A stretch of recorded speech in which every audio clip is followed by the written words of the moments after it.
오늘 8월 2일인 오늘 8월 달을 위한 기도를 함께하는 시간을 갖길 원합니다. 그래서 몇 가지 말씀을 나누고 그리고 나서 기도를 하길 원하는데요. 오늘 제목은 성령님으로부터 신성한 지혜를 다운로드 받기입니다. 성령님으로부터 신성한 지혜를 다운로드 받기입니다. 그래서 우리가 기도를 할 때 기도 자체가 목적이 되어서는 안 되고 기도를 통해서 변화가 되는 것을 우리가 목적으로 해야겠죠. 그런데 성령님께서 바로 저와 여러분 안에 거하시기 때문에 우리가 기도를 통해서 우리 안에 거하시는 성령님으로부터 우리가 영적인 지식과 영적인 지혜를 다운로드 받을 수 있습니다.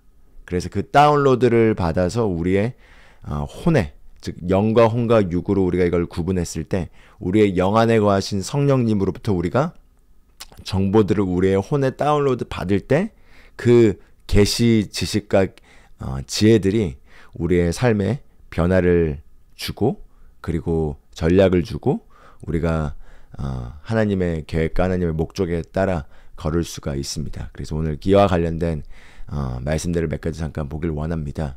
성령님께서 우리 안에 거하시죠. 우리가 예수님을 믿고 구원받은 것이 하나님이 우리 인류에게 주신 가장 큰 선물이라면은 예수님을 믿고 구원을 받은 하나님의 자녀들에게 하나님이 주신 가장 큰 선물이라고 할 수 있는 것은 바로 성령님이겠습니다. 성령님은 하나님이시고 그 하나님이신 성령께서 바로 사람 안에 거하시기로 하셨고 그게 바로 예수님을 믿고 구원받은 하나님의 자녀들인 우리에게 주어진 가장 위대한 특권이고 축복입니다. 구약의 성도들은 감히 상상할 수 없었던 그런 놀라운 유업을 우리가 누리고 있는 거죠. 그렇기 때문에 우리가 우리 안에 계신 성령님을 인식하고 그 성령님과 교통하고 그 성령님의 도움을 받을 줄 알아야겠습니다. 정말 많은 그리스도인들이 성령님을 모시고 있지만 그 성령님을 잘 모르고 그 성령님으로부터 도움을 받지 못하고 있습니다. 그래서 오늘 잠깐 이사야서 11장 2절 말씀을 먼저 보길 원하는데요. 그 성령님에 대해서 이렇게 얘기를 하고 있습니다. 이사야서 11장 2절 말씀을 한번 읽어보겠습니다.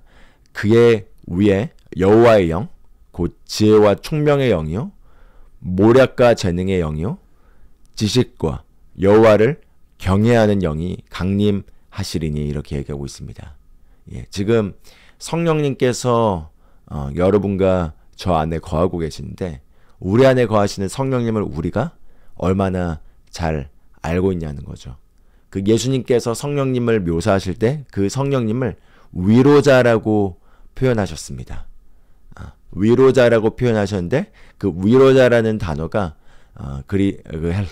헬라어로 예수님이 쓰셨던 단어는 파라클레토스라는 단어고 이 파라클레토스라는 단어는 법정에서 변호사가 나를 변호해 주는 것과 같은 그런 변호자의 뜻을 가지고 있기도 하고 돕는 자라는 뜻을 가지고 있기도 하고 그리고 힘을 주시는 자라는 뜻을 갖기도 하고 옆에서 항상 대기하고 있는 분이라는 뜻을 갖기도 하고 그리고 상담자라는 뜻을 갖기도 합니다. 그래서 성령님은 바로 우리를 돕는 분이시고 우리를 가르쳐 주시는 개인 교사로서 우리 안에 또한 거하고 계시고 그리고 우리를 상담해 주시고 우리를 가르쳐 주실 뿐만 아니라 우리를 변호해 주시는 어드바이저리라고 하는 우리를 변호해 주시고 우리를 고문해 주시는 그런 전략가로서 우리 안에 거하시는데 그 성령님에 대해서 우리가 얼마나 유익을 누리고 있고 그 성령님을 내 개인의 삶에서 알고 있냐는 거죠. 그런데 그 우리 안에 거하신 성령님에 대해서 또 이사야서 11장 2절은 이렇게 얘기하고 있습니다. 지혜와 총명의 영이요 모략과 재능의 영이요 지식과 여호와를 경외하는 영이니 이렇게 얘기하고 있습니다. 즉 성령님은 지혜의 영이시라는 거죠. 예, 지혜의 영이 여러분 안에 거하고 계십니다. 그 성령님에 대해서는 또한 총명의 영이라고 얘기하고 있습니다. 총명이라는 건 understanding, 이해를 하게 하는 바로 영이시라는 거죠. 총명의 영이 여러분 안에 거하고 계시고, 그리고 또 모략과 재능의 영이고 지식과 여호와를 경외한 영이라고 얘기를 하고 있습니다. 예, 지식의 영이 저와 여러분 안에 거하고 계신다는 거죠. 즉, 저와 여러분 안에 거하시는 그 성령님은 지혜의 영이시고 총명의 영이시고 지식의 영이십니다. 제가 지금 여기 여러 성령님에 대해서 설명하고 있는 단어가 있지만 지혜와 총명과 지식을 강조하고 싶습니다. 그래서 잠언 24장 3절을 보면은 3절에서 4절에 이렇게 얘기합니다. 집은 지혜로 말미암아 건축되고 명철로 말미암아 견고하게 되며 또 방들은 지식으로 말미암아 각종 귀하고 아름다운 보배로 채우게 되느니라 이렇게 얘기하고 있습니다. 이 구절은 우리 삶이 어떻게 성공적으로 건축될 수 있는지 보여주고 있습니다. 우리 인생이 그것이 우리의 결혼 생활과 우리의 가정 생활, 자녀 양육 또는 사람과의 관계 또 우리가 하고 있는 어떤 일들 뿐만 아니라 우리의 인생 전체가 성공하고 승리하고 번영하기 위해서는 바로 이러한 요소들이 필요하다는 거죠. 예, 잠언의 지혜에 따르자면은 집은 지혜로 말미암아 건축되고, 예, 지혜로 말미암아 건축되고, 즉 집의 전체적인 청사진과 그 모든 것들은 지혜로 말미암아 건축되고, 그리고 명철로 말미암아 견고하게 되고, 바로 명철, 이해력으로 말미암아 견고하게 되고, 그리고 방들은 지식으로 말미암아 각종 귀하고 아름다운 보배로 채우게 되느니라 이렇게 얘기하고 있습니다.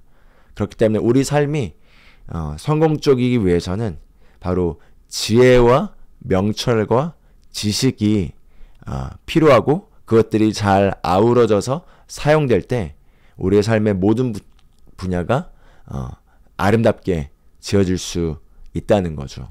그렇기 때문에 지혜와 지식과 명철, 지혜와 명철과 지식이 우리에게 필요한데, 놀라운 소식은 바로 우리 안에 거하시는 그 성령님이 바로 지혜와 지식과 명철의 영으로 불리신다는 거죠. 성령님은 지혜의 영이시고 성령님은 명철의 영이시고 총명이 바로 명철로 번역할 수 있겠습니다.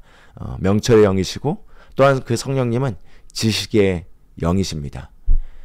그래서 더 이제 중요한 것은 이 성령님의 속성, 성령님의 특성을 알 뿐만 아니라 그 성령님으로부터 어떻게 우리가 실제적인 도움을 받아서 우리 삶에 그런 지혜와 지식과 명철의 영의 도움을 받아 그것이 우리 삶에 풀어져 나올 것인가. 이게 바로 관건인 거죠.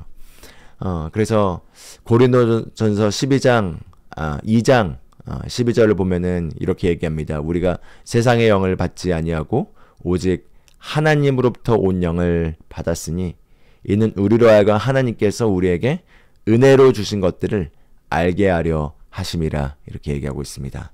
네, 하나님께서 은혜로 주신 것들을 알게 하려고 우리가 성령님을 받았다는 거죠. 우리가 세상의 영을 받지 아니하고 하나님께로부터 온 영이신 성령님, 즉 하나님의 영을 우리가 받았는데 그 하나님의 영의 역할은 하나님이 우리에게 은혜로 주신 것들을 우리가 깨닫고 알게 하려고 하심이라라고 얘기하고 있습니다. 그래서 고린도전서 2장 전체 문맥을 읽어보면은 바로 성령님께서 우리에게 창세 전에 하나님께서 우리의 영광을 위해서 미리 정하신 감추어진 신비한 지혜를 바로 드러내시기 위해서 오셨다고 말하고 있는 걸 볼 수 있습니다. 그러므로 하나님께서 우리에게 은혜로 주신 것들, 여기서 것들이라는 것, 은혜로 주신 것들이라고 하는 이 것들은 바로 우리를 위해서 하나님께서 준비해 놓으신 바로 감추어진 지혜라고 얘기합니다. 즉 감추어진 그 신비한 지혜를 하나님께서 우리에게 계시하기 위해서 성령님을 보내셨고, 그 성령님이 우리 안에 오신 주된 목적은 바로 이 감추어진 계시를 드러내서 우리가 그 계시된 지혜 가운데서 삶을 살아가는 것이 바로 우리 안에 오신 성령님의 목적이라고 할 수가 있겠습니다. 그래서 이 지혜는 세상의 지혜와 다르고 바로 하나님의 지혜이자 신성한 지혜입니다. 예를 들자면은 이 지혜는 우리로 하여금 하나님이 우리를 향해 부르시고 계획하신 그 목적을 따라 살 수 있는 정보를 제공해주고, 그것을 우리가 어떻게 이루어야 될지, 그리고 언제 어떤 것들을 해야 할지, 그리고 어떻게 그것들을 해야 할지, 그것들을 누구와 해야 할지, 그리고 그것을 어디서 해야 할지, 그런 것들을 알려주는 바로 지혜라고 할 수가 있겠습니다. 그래서 이 하나님의 신비한 지혜는 오직 성령님을 통해서만 우리에게 계시될 수 있고, 이 지혜는 하나님의 것들을 알게 할 뿐만 아니라 하나님의 계획 안에서 우리를 알게 하고, 그 하나님의 계획 안에서 내가 어떤 것을 하도록 부름받았는지, 내가 어떤 존재가 되었는지, 그리고 내가 무엇을 할 수 있는지, 그리고 무엇을 하도록 부름받았는지, 그것을 언제 어떻게 해야 되는지, 그리고 무엇을 준비해야 되는지 이런 모든 것들을 알려주는 바로 신비라고 할 수가 있겠습니다. 그래서 이것은 오직 성령님이 계시해 주실 때 우리가 그것을 받아서 우리 삶에서 그걸 누릴 수 있고요. 잠깐 요한복음 16장을 보면은 예수님께서 제자들과 함께 3년 반 동안 시간을 보내셨죠. 그래서 예수님의 옆에 있었던 제자들이 예수님과 함께 하면서 무수히 많은 기적과 무수히 많은 놀라운 광경들을 목격했기 때문에 우리는 그들이 굉장히 특별한 것들을 많이 깨달았을 거라고 생각하지만, 그러나 예수님의 제자들이 성령을 아직 받기 전이었기 때문에 무수히 많은 기적과 표적과 예수님이 가르치는 많은 것들을 들었음에도 불구하고 그들은 그 영적인 신비와 영적인 지혜를 제대로 깨닫지 못했습니다. 예를 들자면 예수님께서 분명히 우리가 사복음서를 읽을 때 십자가에 못 박히시고 죽으시고 다시 장사되신 이후에 살아나실 것을 여러 번 제자들에게 얘기했음에도 불구하고 제자들은 아무도 그것을 제대로 깨닫지 못하고, 그리고 예수님께서 붙잡히시던 날에 다 무서워서 도망가고, 예수님께서 십자가에서 죽으셨을 때 아무도 다시 예수님이 살아날 걸 믿지 않고 그냥 슬퍼하고 좌절하고 낙담하고 있었습니다. 왜냐면 그들의 영적인 귀와 영적인 눈이 가려졌기 때문에 예수님께서 영적인 것들을 소통하려고 할 때 그들이 이해할 수가 없었고, 그래서 예수님께서도 영적인 소통을 제자들과 많이 하지 못하셨다는 거죠. 그래서 요한복음 16장 12절을 보면 이렇게 얘기합니다. 내가 아직도 너에게 이를 것이 많으나 지금은 너희가 감당하지 못하리라, 이렇게 얘기하고 있습니다. 너에게 이를 것이 많으나 지금은 너희가 감당하지 못하리라. 왜 그들이 감당하지 못하는 거죠? 왜냐하면 이것은 계시 지식이고, 이 영적인 진리라고 할 수 있는 이 계시 지식과 지혜들은 오직 성령님의 도움을 통해서만 이게 깨달아질 수 있는데, 제자들이 아직 성령을 받기 전이기 때문에 성령님의 도움이 없이는 이것들을 그들이 이해할 수 없기 때문에 예수님께서 하고 싶은 말들이 많이 있지만 그것들을 다 말하지 않았다는 거죠. 바꿔 말하면 사복음서에서 나와 있는 예수님의 가르침들은 상당 부분 제한되어 있다는 것입니다. 그래서 우리가 사복음서에서의 예수님의 가르침들을 통해서 영적인 진리와 하나님의 왕국의 원리를 볼 수 있지만, 그러나 결국은 사도 바울이나 나중에 베드로와 요한이 쓴 그 서신서들, 서신서라 했을 때 그 서신서를 쓴 저자들은 바울과 요한과 베드로와 야고보, 이렇게 네 명 정도가 쓴 편지들에 있는 서신서들의 내용 속에 성령님이 나중에 그들이 성령을 받고 성령님이 계시해 주신 그 정보들을 말미암아 바로 우리 신약 시대 그리스도 안에서 예수님이 누구이신지와 예수님이 오셔서 하신 일이 영적으로 어떤 의미를 가지고 있는지, 그리고 그로 말미암아 우리가 지금 어떤 실제 가운데 있는지를 더 정확하게 보여주고 있고, 거기에서부터 우리가 더 많은 계시를 받을 수가 있습니다. 왜냐하면 사복음서에서의 예수님의 언어는 굉장히 제한되어 있었고, 그래서 예수님께서 우리에게 하고 싶은 말들이 제자들에게 하고 싶은 말들이 많았지만 그것들을 말하지 않으셨다는 거죠. 왜냐하면 아직 성령님이 주어지지 않았기 때문입니다. 그래서 예수님께서 많은 경우 비유를 사용하셔서 설명하시죠. 그런데 서신서를 보면 서신서엔 비유가 아니라 영적인 그 계시 정보들이 바로 직접적으로 쓰여져 있습니다. 그런 차이를 우리가 볼 수 있는 거죠.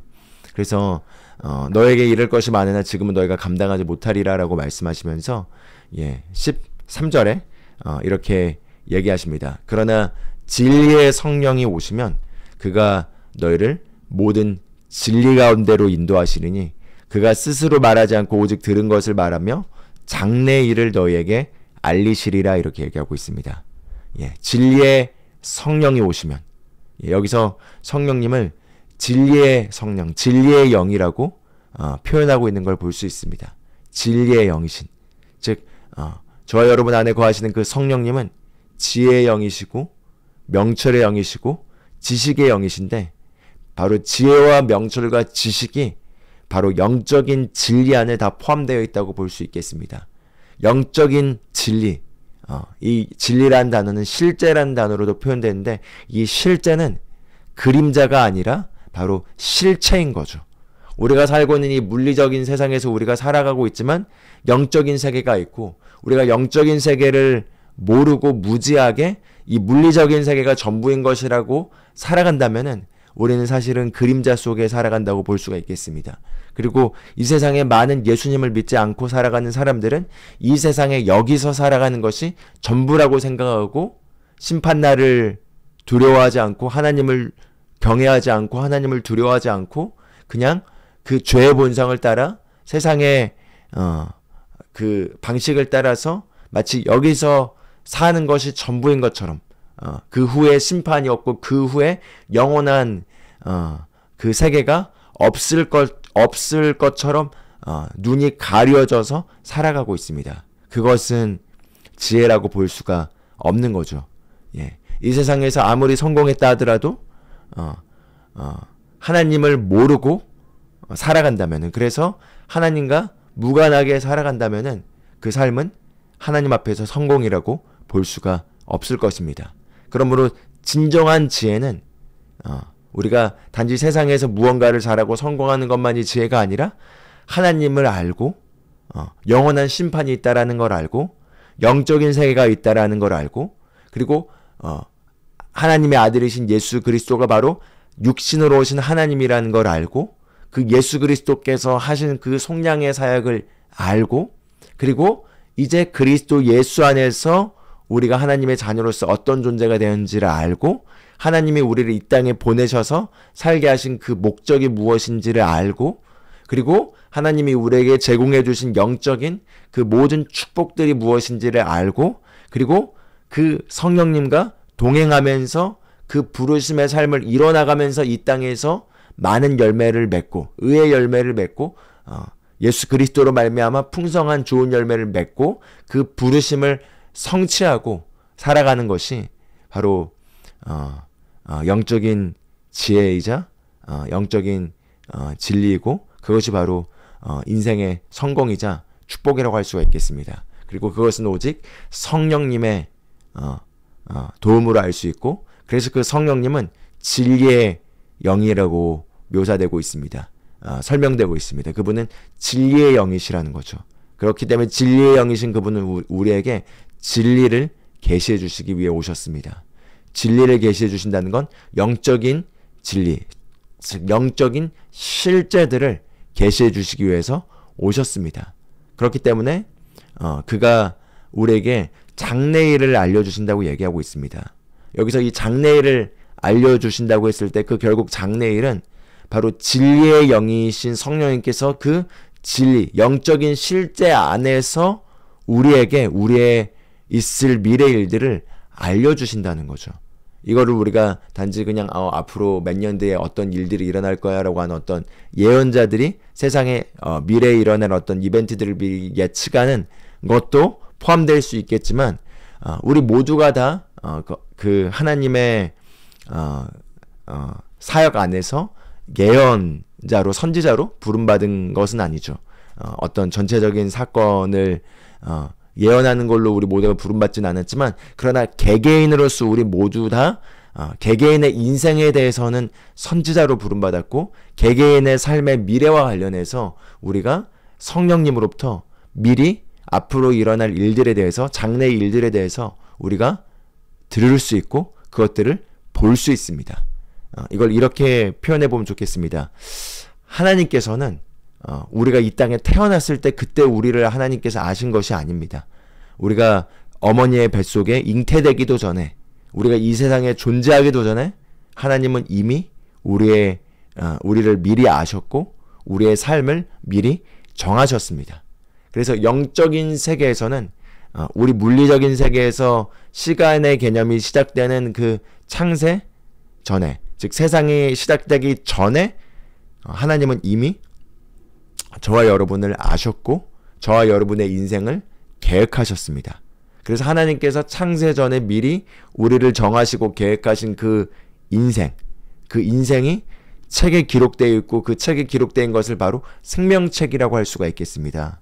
그래서 저희가 세상에 존재하기 전에 이미 하나님께서 생명책에 저와 여러분의 삶을 기록하셨고 생명책에 기록된 그 하나님의 완벽한 계획이 적혀있는 그 책이 바로 우리의 인생을 담고 있는 책이고 바로 신성한 운명이라고 할 수가 있겠습니다. 그래서 우리가 나중에 심판날에 주님 앞에 섰을 때 하나님의 생명책에 기록된 하나님이 의도하신 삶과 실제 우리가 이 땅에서 살았던 삶을 우리가 비교하게 되면서 우리가 회개 보고하게 되고 그리고 많은 경우 대다수의 많은 그리스도인들이 생명책에 기록된 그 삶을 보고 놀라면서 슬퍼하는 것을 마주하게 될 겁니다. 왜냐하면 하나님이 의도하신 삶은 이와 같은 놀랍고 풍성한 삶인데 실제 우리가 살아간 삶은 그와 비교했을 때 굉장히 다른 삶을 살았다면은 그걸 보고 기뻐한다기보다는 놀라고 당황할 거라는 거죠. 그런데 이 하나님께서 창세전에 우리를 위해 계획하신 그 신성한 운명, 그 생명책에 있는 내용들을 결국 기록하시고 그것들을 계획하신 분은 바로 하나님이시고 성령님이십니다. 그 성령님께서 이 영적인 진리라고 했을 때 이 영적인 실제 안에는 여러분의 생명책에 기록되어 있는 그 내용들이 바로 그 진리 안에 영적인 실제 안에 포함되어 있겠습니다. 그래서 그 성령님은 우리 안에 오셔서 하시는 주된 사역 중에 하나가 바로 우리의 생명책에 여러분의 생명책에 저의 생명책에 기록되어 있는 그 일들을 그 내용들을 보여주고 알려주는 것입니다. 그래서 우리가 성령 안에서 성령님의 도움을 받을 때 그 성령님께서 우리의 미래를 어떤 우리의 하나님 안에서 부르신 그 부르심을 그 장래의 일들을 보여주시는 것들을 우리가 경험하게 됩니다. 그래서 나의 지금 현재 모습과 전혀 다른 하나님 안에서 하나님이 나를 부르셔서 사용하시는 어떤 그 모습의 미래를 볼 수 있게 되고 그것들을 우리가 받게 되는 게 바로 비전과 계시라고 할 수가 있겠죠. 그 비전을 받게 되고 그 계시를 받게 되고 그로 말미암아 우리가 목적과 방향성이 분명하게 생기게 되고 그 방향성을 따라 우리가 살아가면서 나중에 먼 미래 우리가 미리 봤던 그런 일들이 우리 삶에 밖으로 나타나는 것들을 보게 되는 경험을 하게 되는 것입니다. 저 같은 경우도 제가 수십 년 전에 성령 안에서 기도하다가 성령님으로부터 어떤 정보들을 다운로드 받았는데 그 다운로드 받았던 그 모습들이 그 당시 제가 제 삶의 어떤 부르심과 컬링이 이런 풀타임 사역자로서 하나님께 쓰임받는 삶을 사는 거에 대해서 아직 알기 전에 정확하게 알기 전에 기도하면서 어떤 모습들을 봤는데 그 모습들이 제가 지금 하고 있는 모습들이자 또 아직 하지 않았지만 하게 될 그런 모습들을 다 그때 미리 본 적이 있습니다. 왜냐면은 영적인 세계에서는 우리의 그 완벽한 하나님 안에서, 그 하나님 계획 안에서 쓰여지고 있는 모습도 이미 하나의 가능성의 영역 안에서 우리가 믿음으로 붙잡아야 될 그 실제하는 정보이기 때문인 것입니다. 그래서 하나님께서 기드온에게도, 기드온이 아직 용사로 쓰임받기 전에 너 강한 용사여라고 하나님께서 기드온을 부르시죠. 왜냐하면 강한 용사로서 미디안 족속으로부터 이스라엘 백성을 구원시키는 그 강한 용사로 쓰임받는 것이 생명책에 기록되어 있었고, 기드온의 삶에서는 아직 그게 나타나 있지 않았지만 그와 같은 것이 이미 영적인 영역에선 이미 실제하는 거였기 때문에 천사가 하나님의 메시지를 받아서 그것을 기드온에게 전달해서 기드온이 미래의 모습을 미리 보게 됩니다. 할렐루야. 네, 그래서 항상 구약에 일어났던 하나님께 쓰임받은 모든 인물들은 하나님을 만났을 때 하나님께서 미리 그들의 어떤 미래에 대한 하나님의 계획 안에 있는 미래의 모습들을 미리 제공해줘서 그것을 받고, 그것이 바로 비전이 되어서 하나님의 비전을 따라 이제 삶을 살아가면서 그 봤던 미래의 모습이 실현되는 삶을 살아가는 것들의 패턴을 보게 되고요. 그것이 구원받은 하나님의 자녀인 우리들에게도 마찬가지로 지금도 성령님께서 그렇게 사역하신다는 거죠. 그래서 그렇기 때문에 우리가 인생을 살아가는 것에 있어서 중요한 것은 그냥 열심히 살아가는 것이 중요한 것이 아니라 바른 방향을 알고 그 방향을 따라서 열심히 살아가는 것이 더 중요하다고 할 수가 있겠습니다. 우리가 어떤 것을 이루기 위해서 노력을 많이 할 수 있고, 그리고 열심히 빠르게 달릴 수도 있겠습니다. 그런데 만약에 그것이 잘못된 목적지라면은 열심히 빨리 가는 것만큼 다시 돌아와야 됩니다. 그렇기 때문에 우리가 무언가를 열심히 하고 무언가를 빨리 속도감 있게 하기 전에 먼저 바른 것을 정확하게 알고 바른 것을 향해 추구하는 것이 지혜라고 할 수가 있겠죠. 그런데 그런 그 지혜가 우리가 필요한데, 그런 지혜는 바로 성령님을 통해서 우리가 받을 수 있다는 것입니다. 그래서 이렇게 이해해 보시면 좋겠습니다.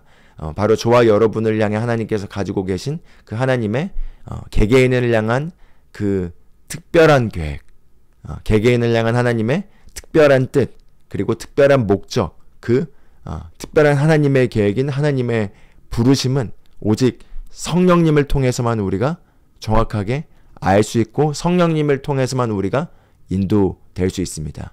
그렇기 때문에 그 지혜와 지식과 명철의 영이신 성령님의 도움이 없이는 우리가 이것을 정확하게 발견할 수 없고, 그렇다면 우리가 정확하게 그것들을 이룰 수가 없다는 거죠. 하나님의 계획과 관련해서 우리가 알아야 될 것은 그저 내가 그냥 열심히 살아가다 보면은 하나님의 계획이 저절로 이루어지지 않습니다. 하나님의 계획이 우리 삶 가운데 이루어지기 위해서는 내가 그냥 가만히 있으면은 이루어지는 것이 아니라 내가 적극적으로 그 하나님의 계획을 추구하고, 그리고 그것을 발견하고, 그리고 그것을 성령님과 동행하면서 이뤄 나가려고 성령님의 지시를 받아서 발걸음을 움직이고 옮길 때 그 하나님의 계획이 우리 삶 가운데서 성취되게 되어 있다는 거죠. 그리고 거기에는 성령님의 도움이 필요합니다. 그래서 에베소서 1장 17절에서 19절까지 내용을 잠깐 보고, 그리고 기도에 도움이 되는 내용들을 잠깐 나누고 함께 기도하는 시간을 갖기를 원하는데요. 그래서 에베소서 1장 17절에서 19절을 보면 이렇게 얘기합니다. 사도 바울이 믿는 자들을 위해서 한 기도, 에베소 성도들을 위해서 한 기도를 통해서 우리가 어떻게 기도해야 될지를 보여주고 있는데요. 이렇게 얘기합니다. 우리 주 예수 그리스도의 하나님, 영광의 아버지께서 지혜와 계시의 영을 너희에게 주사 하나님을 알게 하시고, 이렇게 얘기하고 있습니다. 지혜와 계시의 영을 주사 하나님을 알게 하시고, 이렇게 얘기하고 있죠. 지혜와 계시의 영을 너에게 주사, 이렇게 얘기하고 있습니다. 지혜와 계시의 영을 너에게 주사. 그럼 우리가 지혜와 계시의 영을 달라고 구해야 될까요? 바로 지혜와 계시의 영이신 성령님께서 이미 우리 안에 거하십니다. 그런데 우리 안에 거하시는 그 성령님의 바로 지혜와 계시의 영의 역사를 우리가 구해야 되는 거죠. 그래서 이 지혜와 계시의 영이 우리에게 역사할 때 18절에 이렇게 얘기합니다. 우리의 마음의 눈을 밝히사 그의 부르심의 소망이 무엇이며 그 성도 안에서 그 기업의 영광의 풍성함이 무엇이며 이렇게 얘기하고 있습니다. 그래서 잠깐 여기 있는 이 말씀을 보면 지혜와 계시의 영이 역사할 때 우리의 마음의 눈이 밝혀진다고 얘기하고 있는데 이것을 제가 이렇게 좀 비유를 들어보길 원합니다. 우리가 많은 경우 자연적인 영역에서 영적인 영역에 일어나는 그 원리들과 비슷한 것들을 우리가 발견할 수 있습니다. 그래서 예수님께서도 많은 경우 비유로 얘기하실 때 그 비유들이 이 땅에 있는 법칙들을 가지고 영적인 세계의 법칙을 우리에게 설명해 주셨죠. 그런데 예를 들자면은 여러분 그 물이 끓기 위해서는 물의 온도가 가열돼서 뜨거워진 가운데서 물의 온도가 올라가서 마침내 100도에 이르러야지만 물이 끓게 되죠. 100도에 이르지 않는다면 98도, 97도 또는 96도에 머물러 있다면 물이 뜨겁지만 그렇지만 물이 끓지 않습니다. 오직 99도에서 1도가 더 올라가서 100도가 되었을 때 물이 끓죠. 그래서 끓는 점이라고 하는 그 온도가 100도에 이르러야지 물이 끓게 되는 것처럼 우리의 영적인 영역에서도 우리가 성령님으로부터 우리가 그것을 우리의 영에서부터 우리의 혼에 다운로드 받을 때 그 끓는 점에 이르러야지 물이 끓는 것처럼 그 끓는 점에 영적인 끓는 점에 이르렀을 때 우리가 영적인 지혜를 우리가 완벽하게 다운로드 받게 되는 일이 일어납니다. 그래서 우리가 만약에 인터넷을 해보면 인터넷에서 우리가 무언가를 다운로드 받을 때요. 그것을 다운로드 받을 때 다운로드를 받는 동안 그게 100% 다운로드 돼야지만 우리의 PC에서 이제 다운로드 받은 것을 우리가 열어서 그게 프로그램이든 그게 파일이든 그게 무엇이든 우리가 그것을 실행할 수 있죠. 만약에 97% 다운로드 됐을 때 아직 다운로드 받고 있는 중인데 97%면은 그 파일을 우리가 열고 뭔가를 보려고 해도 아직 다 다운로드 되지 않았기 때문에 그 프로그램이나 그 다운로드 받고자 하는 파일을 제대로 사용할 수가 없습니다. 그래서 영적인 것도 굉장히 비슷합니다. 우리가 특히 성령 안에서 기도하면서 성령님으로부터 우리가 영적인 신비와 영적인 지혜들을 우리가 다운로드 받을 수 있는데 그 다운로드 받는 게 99%, 98%에 있으면은 아직 우리가 그 다운로드 받고 있는 것들을 제대로 누리지 못합니다. 그래서 그게 딱 100%에 이뤄서 다운로드가 됐을 때 그때 혼의 영역에서의 뭔가가 일어난다는 거죠. 그래서 그 혼의 영역에서 뭔가가 일어났을 때 그때 환상이 오기도 하고 계시가 오기도 하고 영적인 지혜가 오기도 하고 어떤 통찰이 오기도 하고 어떤 하나님의 놀라운 인스트럭션과 어떤 지혜가 오기도 하고 미래의 일들이 보여지기도 하고 하는 어떤 일들이 일어나는 게 바로 100% 다운로드 됐을 때 또는 100% 끊는 점에 이르렀을 때 그때 그런 일들이 일어난다는 거죠.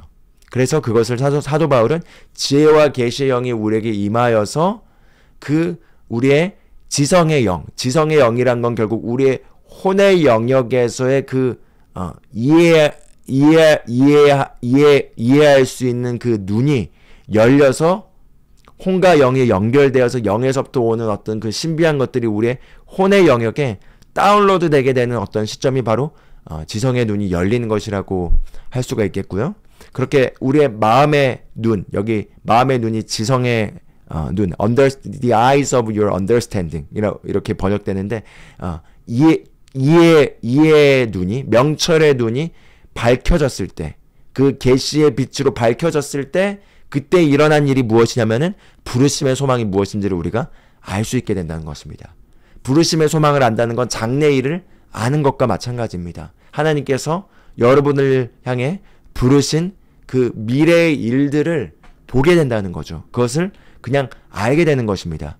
그래서 어떨 때는 이게 말로 표현할 수 없지만 그 영적인 것에서부터 우리가 그것이 다운로드가 됐을 때 불과 몇 초 안에 몇십 년의 일들을 알게 되기도 하고 몇 초 안에 그 말로 몇 시간 동안 설명해야 될 걸 책 몇 권을 쓸 수 있는 정보들을 받게 되기도 합니다. 그래서 부르심의 소망이 무엇인지를 알게 되고 또한 성도 안에서 그 기업의 영광의 풍성함이 무엇인지를 알게 된다는 거죠. 즉 성도에게 주신, 저와 여러분에게 주신 그 유업이 어떤 것인지, 우리가 상속받아서 그리스도인으로서 하나님의 자녀로서 우리가 무엇을 가지고 있고 갖게 된 이 유업이 얼마나 풍성한지를 그것도 마찬가지로 알게 된다는 거죠. 우리의 정체성과 그리고 우리의 부르심은 연관되어 있습니다.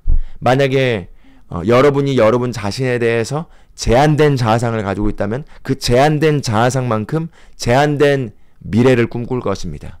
그렇기 때문에 우리의 꿈과 미래와 우리의 어떤 목표와 계획들은 많은 경우 우리의 자아상과 연관되어 있습니다. 그런데 하나님은 우리의 자아상이 육신의 관점을 따라서, 세상의 기준을 따라서, 세상에 살아오면서 경험했던 우리의 어떤 성적표를 따라서 우리의 자아상이 정의 내려지지 않고, 다른 사람들이 평가하는 대로, 다른 사람들이 바라본 대로, 그리고 세상의 기준이 말하는 대로 우리의 자아상이 정의 내려지지 않고, 우리의 자아상이 하나님 안에서, 그리스도 안에서 새로운 피조물로서 그 실제를 알고 그 안에서 우리의 자아상이 정립되기를 하나님은 원하십니다. 그러기 위해서는 우리가 무엇을 가지고 있는지, 무엇이 우리에게 속해 있는지를 영적으로 알아야 된다는 거죠. 그래서 성령님께서 계시해 주실 때 그 영적인 지혜는 우리의 미래의 일들을 보여주고 우리의 부르심을 보여주기도 하지만, 마찬가지로 우리에게 속한 것이 무엇인지를 보여주고, 그리고 또 19절에 보면은 우리에게 제공된 그 능력이 무엇인지도 보여줍니다. 그렇기 때문에 이것은 지금 우리가 지금 이걸 읽으면서 정보로서는 부르심의 소망, 우리에게 속한 유업이 무엇인지, 우리에게 하나님이 제공해 주신 능력이 무엇인지 그것을 알게 해주신다 이렇게 얘기했는데, 지금 능력, 유업, 그 다음에 부르심, 이 세 가지를 우리가 지금 정보로서 머리에서 이해하려고 하지만, 이것은 오직 우리의 영에서부터 우리의 혼으로 성령님의 도움을 통해서 계시돼야지만 그것을 우리가 알고, 그리고 실제로 우리 삶에서 그 능력을 경험하면서 살아갈 수가 있습니다. 그래서 여기에 있어서 우리가 성령님의 도움을, 지혜와 계시의 영의 도움을 필요로 한다는 거죠. 할렐루야. 그 능력이 무엇인지 계시됐을 때 그 능력은 우리가 더 이상 마귀에게 속박당하지 않고, 죄에게 속박당하지 않고, 이 땅에서 어둠을 물리치고, 그리고 권세 가운데, 능력 가운데 살아가게 하는 그 힘을 제공해 줍니다. 그 유업이 무엇인지를 알게 할 때 더 이상 우리는 우리의 자아상이 외부의 환경에 의해 설정되는 것이 아니라 그리스도 안에서, 하나님과의 관계 안에서 설정되게 됩니다. 부르심의 목적이 무엇인지를, 부르심을 알게 될 때 우린 더 이상 헛된 것을 향해 살아가지 않고 올바른 목적을 향해, 바른 것을 향해 우리가 추구하고 살아가게 됩니다. 그래서 이것들을 아는 것이 바로 지혜라고 할 수 있겠습니다. 이것들을 아는 것이 바로 지혜인 거죠.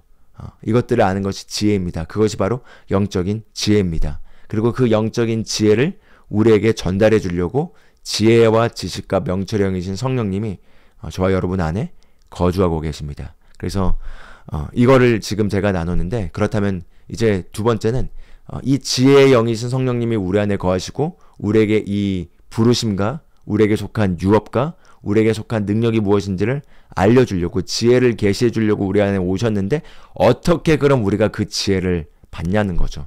어떻게 그 지혜를 받냐는 것입니다.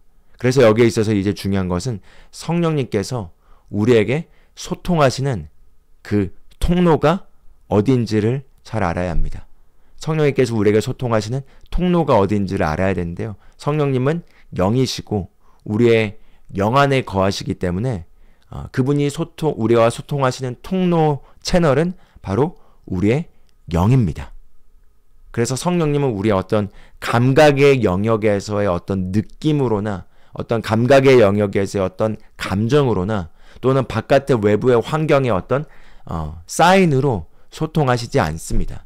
많은 경우 많은 그리스도인들이 바깥에 일어난 어떤 현상들을 보고 그것을 하나님의 신호로 받아들이게 되곤 합니다. 마치 기드온의 양털의 내용을 아시죠? 하나님 이게 양털이 이게 이런 변화가 있으면 이걸 하나님의 신호로 알겠습니다 라고 하는데, 그러나 그것은 구약이고요. 그리고 신약에서 성령을 받기 전에 마지막으로 제자들이 이제 유다가 배신하고 죽고 나서 이 비어있는 이 한 자리를 누구로 채울지에 대해서 그 동전을 던져서 이제 이게 나오면 이게 하나님의 사인으로 알고 이 사람으로 하자, 또는 이 사람으로 하자라는 것을 어떤 외부의 징표로 하는 걸 볼 수 있죠. 그렇지만 그것은 성령을 받기 전에 일어났던 일이고요. 성령을 받은 이후에 사도행전에서부터 서신서까지 성령을 받은 이후엔 더 이상 그렇게 인도받지 않습니다. 그래서 많은 경우 저도 보다 보면 많은 그리스도인들이 하늘에 갑자기 구름에 뭐가 보였어요. 또는 자꾸 숫자 이게 많이 보여요. 자꾸 이걸 많이 보다 보니까 이게 지금 하나님이 이걸 저에게 인도해 주신 것 같아요 라고 외부에서 징표를 찾습니다. 그런데 외부에서 징표를 찾는 것은 사실은 많은 경우 바른 하나님의 인도가 아닙니다. 하나님은 외부의 그런 징표를 통해서 인도하기보다는 바로 우리의 영을 통해서 커뮤니케이션 하시고 우리의 영을 통해서 인도하십니다. 예, 우리의 영을 통해서 인도하신다는 거죠. 사실 외부의 징표는 꼭 성령님이 아니어도 우리가 그렇게 잘못 이해할 수 있다는 거죠. 다들 경험해 보셨겠지만 내가 어떤 차를 사려고 그 차종을, 만약에 내가 제네시스에 관심이 있다. 그래서 제네시스에 대한 차를 내가 관심이 있어서 살까 고민하면서 그 제네시스를 보게 되면 그때부터 운전하다 보면은 항상 제네시스는 주변에 운전하다 보면 있었지만 제네시스란 차를 인식하고 나면 그때부터 제네시스만 보입니다. 그런 것처럼 우리가 많은 경우 그냥 그렇게 그건 우리의 뇌의 시스템이 그렇게 작동하는 거기 때문에 그게 꼭 하나님의 인도라고 할 수 없고 하나님의 안전한 인도의 채널이 아닙니다. 그래서 하나님의 안전한 채널의 인도는 바로 우리의 영에서부터 하나님께서 인도하시고 우리의 영에서부터 하나님께서 말씀하신다는 거죠. 그래서 로마서 8장 16절을 보면은 성령님께서 친히 우리의 영과 더불어 우리가 하나님의 자녀인 것을 증언하신다 이렇게 얘기하고 있습니다. 성령님께서 친히 우리의 감정과 더불어 우리가 하나님의 자녀인 것을 증언하시니 이렇게 얘기하고 있지 않죠. 예, 때로는 그 영의 역사는 그 하나님의 그 영향력이 우리의 혼에 영향을 미쳐서 우리의 감정까지 터치를 받게 되지만, 그러나 감정이 아무렇지도 않아도 영을 통해서 하나님께서 말씀하시고 하나님께서 인도하십니다. 그래서 감정이 하나님이 인도하신 채널이 아니라는 거죠. 많은 경우 우리는 어떤 것을 느껴야지, 어떤 찬양 가운데, 기도 가운데 뭔가 어떤 뜨거운 성령 체험이라고 했을 때 어떤 감정적으로, 감각적으로 뭔가 눈물을 흘리거나 어떤 뜨거운 걸 느끼거나 무언가를 느껴야지 뭔가 우리가 하나님을 만났다라고 하는데 사실은 꼭 그렇지가 않습니다. 때로는 강하게 만났을 때 그게 바깥으로 감정의 영역에도, 오감의 영역에도 그게 전달되어서 그렇게 느꼈을 때 우리가 하나님을 만났다고 얘기하게 되기도 하지만, 그러나 사실은 그게 그렇게 꼭 느껴지지 않더라도 우리가 하나님과 늘 교통하고 하나님으로부터 들을 수 있습니다.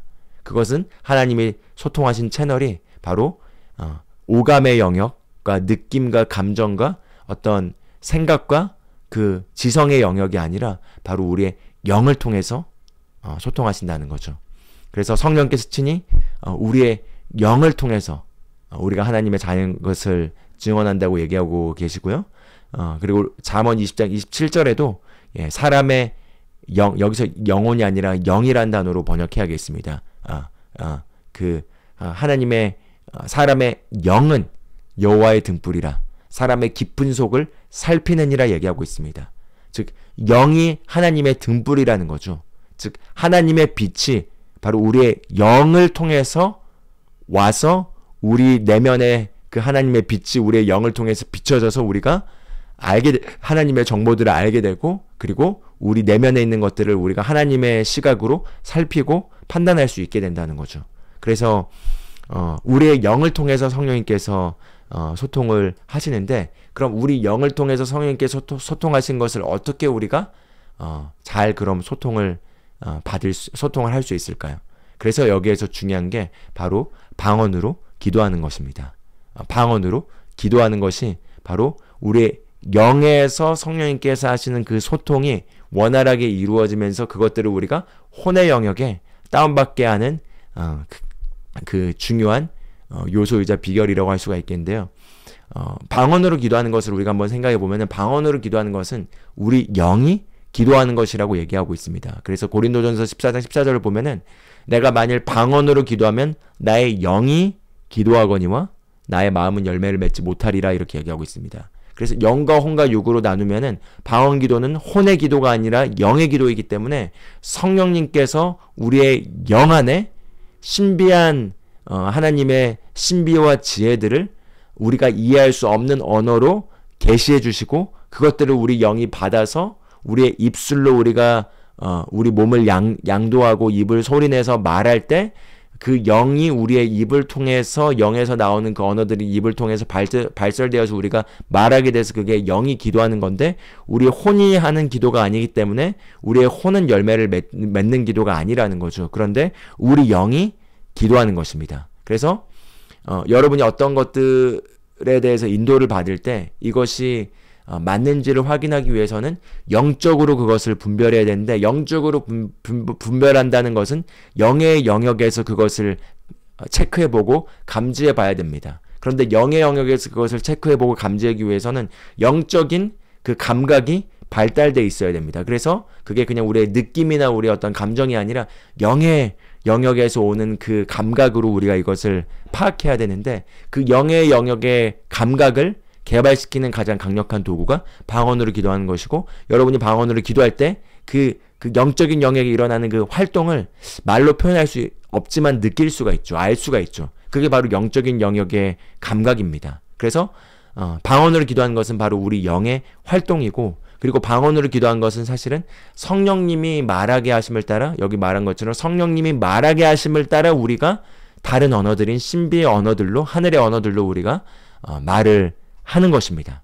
그래서 이걸 이제 이렇게 표현해 보면 좋겠습니다. 우리가 방언으로 기도할 때 또는 기도를 할 때 방언 기도 자체가 나 방언 기도 1시간 했어. 난 방언 기도 2시간 했어. 또 난 방언 기도 3시간 했어. 또 방언 기도 30분 했어. 이 방언 기도 자체가 목적이 되는 것이 아니라 방언 기도를 통해서 내 영이 성령님이 말하게 하심을 따라서 그 신비들을 말할 때 그 신비들을 말하면서 내 영에서 내가 신비들을 말하면서 내 혼의 영역으로 내 지성의 영역으로 우리가 그것을 다운로드 받습니다. 그래서 그것을 다운로드 받아서 그 다운로드가 100% 다운로드 돼서 그게 임계점에 이르러서 실제로 우리의 혼의 영역에 그것을 우리가 완벽하게 다운로드 받을 때 그래서 우리가 그것을 깨달을 때 무언가 영적인 하나님의 메시지와 하나님의 지혜와 하나님의 신비들을 우리가 혼의 영역에서 깨달을 때 그때 오는 그 지혜와 그 하나님의 말씀들이 하나님의 그 계시가 실제로 우리 삶을 변화시키는 능력을 제공해주고 그래서 그것들을 우리가 받았을 때 그게 우리에게 이제 통찰과 명철과 지혜를 제공해줘서 우리가 바른 방향을 향해서 바른 결정을 내리고 바른 행동을 할 수 있게 합니다. 그래서 그게 목적이 돼야 된다는 거죠. 기도 자체가 목적이 아니라 기도를 통해서 우리가 다운로드 받는 걸 목적으로 해야 되고 그것을 다운로드 받는 경험을 해보신 적이 있다면은 무슨 말인지 아실 것입니다. 그래서 그것을 다운로드 받게 되면은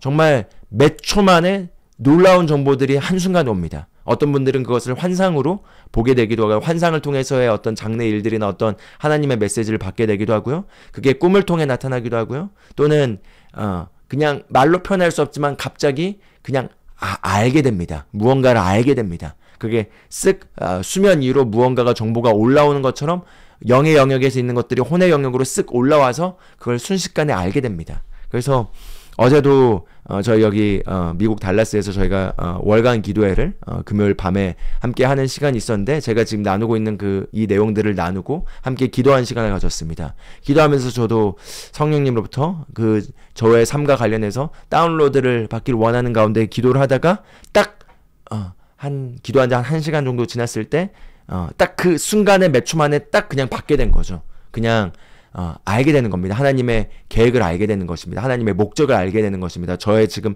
현재 상황과 관련된 하나님의 마음을 알게 되는 것입니다. 그래서 그 순간 몇 초 만에 그냥 제가 노트에 장문을 적어야 될 만큼 그 정보를 그냥 받게 되는 거죠. 그걸 제가 제 아내에게 설명할 때는 한참 설명해야 되는 어떤 것을 그 순간 그냥 영의 영역에서 혼의 영역으로 그게 계시되어 오는 거죠. 그래서 이것을 우리가 잘 할 때 우리가 사실은 승리하는 삶을 살 수 있습니다. 그래서 정말 신앙생활의 비결은 이렇게 보시면 좋을 것 같습니다. 삶이 힘든데 기도하면은 기도하면서 좋아요. 기도하면서 뭔가 마음이 위로를 받고 지쳤고 힘들었던 것들이 뭔가 위로를 받고 또 두려움이 제거되기도 하고 좋아요. 근데 기도 끝나고 나서 다시 일상의 삶으로 돌아오면 다시 삶에 치였다가 다시 영적인 자리에서 기도하면은 위로를 받고 체험을 받고 하는 뭔가 내 삶이 이렇게 가다가 막 힘들었다가 기도하면서 다시 충전되고 이렇게 가다가 다시 이렇게 갔다가 이렇게 하는 삶은 진보가 없는 거죠. 그래서 그걸 넘어서서 우리가 기도를 통해서 이렇게 당연히 이렇게 막 이렇게 지쳐있거나 어떤 압박들 속에서 어떤 세상에 있는 어떤 그런 영향력 속에서 혼탁해졌던 것들이 다시 충만해지고 새롭게 해주고 신선해지는 것을 넘어서서 하나님의 지혜를 다운로드 받게 되면 그 다운로드 받게 된 게 우리 삶에서 우리가 우리 삶을 진보하게 합니다. 우리 삶에 우리를 다른 단계로 올려줍니다. 우리가 바른 결정을 내리고 바른 것들을 하게 합니다. 그래서 그게 우리를 위로 앞으로 올려주게 되는 것들을 경험하게 된다는 거죠. 그게 우리의 기도의 목적이어야 되겠습니다. 그래서 기도 자체는 외부의 환경을 변화시키는 능력도 있지만 이렇게 우리가 성령님으로부터 우리가 영적인 지혜를 다운로드 받게 되고 그 지혜를 다운로드 받아서 내가 다른 존재로 변모되면은 그 다른 존재로 변모됨으로 말미암아 나의 변화된 상태로 말미암아 삶의 모든 것들이 변하게 됩니다. 그걸 우리가 추구하면 좋겠죠. 할렐루야. 네, 그래서 오늘 여기까지 잠깐 말씀을 나누고 이제 같이 한 30분 정도 같이 저희가 좀 기도를 방언으로 하면 좋겠습니다. 이 시간 기도를 할 때 여러분 기도를 하시면서 방언으로 열렬하게 기도를 하시면 좋겠고요. 방언으로 기도를 하실 때 내 영에서부터 성령의 말하게 하심을 따라서 말을 하기 때문에 여러분이 기도를 할 때 입에서 나오는 그 언어들은 성령님이 주시는 그 언어들이 우리의 입으로 지금 발설되고 있는 것입니다. 그리고 그것은 고린도전서 12장 2절에서 말하는 것처럼 우리가 무슨 말을 하는지 모르지만 아무도 알아듣지 못하기 때문에 무슨 말을 하는지 모르지만 그게 영 안에서 하나님께 신비를 말하는 것이라고 얘기하고 있습니다. 그러므로 우리가 신비를 말하는 것이고요. 그리고 고린도전서 12장을 보면은 방언으로 기도하면서도 그 방언이 통변될 수 있도록 그 방언의 통역을 구하라고 얘기하고 있습니다. 그래서 방언으로 우리가 기도를 하되 기도를 하면서 성령님 지금 내가 이 말하고 있는 이 언어들이 무엇인지 지금 통변이 필요합니다. 그것들이 해석을 필요로 합니다. 그것들을 내가 내 혼의 영역에서 다운로드 받아야겠습니다. 그것이 무엇인지 알려주기를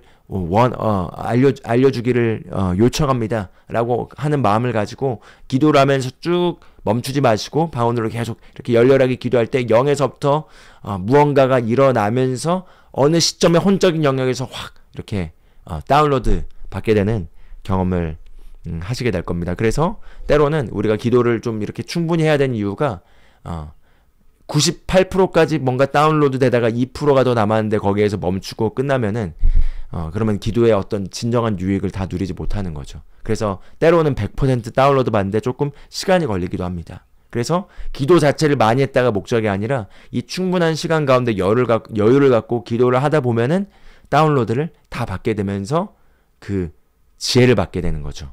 그래서 그게 우리의 영 안에서부터 우리의 혼으로 우리의 삶의 영역으로 지혜를 받고 그 지혜를 가지고 우리가 승리하는 삶을 살아가는 비결을 할 수 있겠습니다. 그래서 이 시간 같이 우리가 기도하는 시간을 갖기를 원하고요. 이 시간 같이 기도할 때 에베소서 1장 17절에 봤던 것처럼 지혜와 계시의 영이 우리에게 지금 역사하셔서 우리의 마음의 눈이 열리고 우리의 지성의 눈이 열려서 우리가 그것들을 이해할 수 있도록 그것들을 깨달을 수 있도록 그것들을 우리가 해석할 수 있도록 그래서 그것들을 우리가 볼 수 있도록 그래서 성령께서 우리의 영을 통해서 소통하신 것들을 우리가 혼의 영역에서 우리가 깨달을 수 있도록 우리가 그것들을 간구하면서 시간 같이 기도하도록 하겠습니다. 같이 방언으로 기도하시겠습니다. 같이 기도하겠습니다. 할렐루야 바사라바고 야라바고 쉐카 거레라라바고 세카 거레라라바고